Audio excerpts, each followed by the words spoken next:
আসসালামু আলাইকুম, সবাই কেমন আছেন? আশা করি সবাই ভালো আছেন। যে রান্না শুরু করলাম, আজকে গরুর মাংস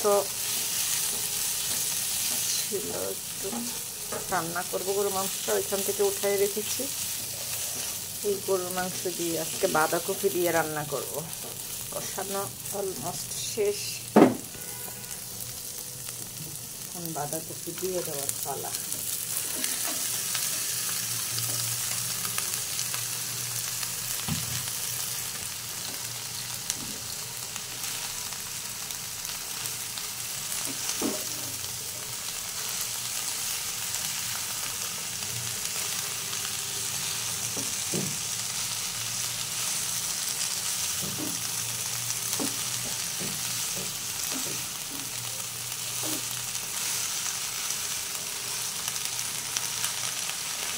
জানেন একটা কথা, আমাদের নোয়াখালীরা এইটা খায় না।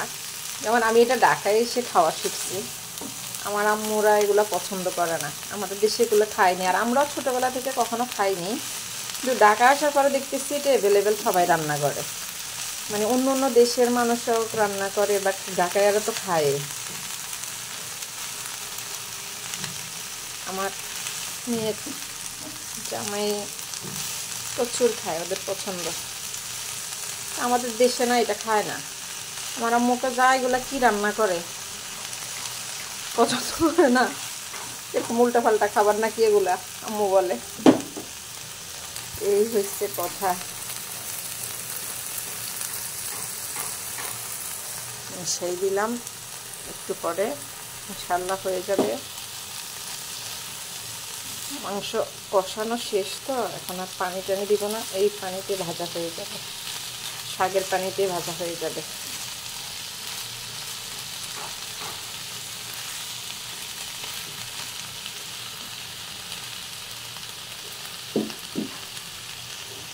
কেমন হয়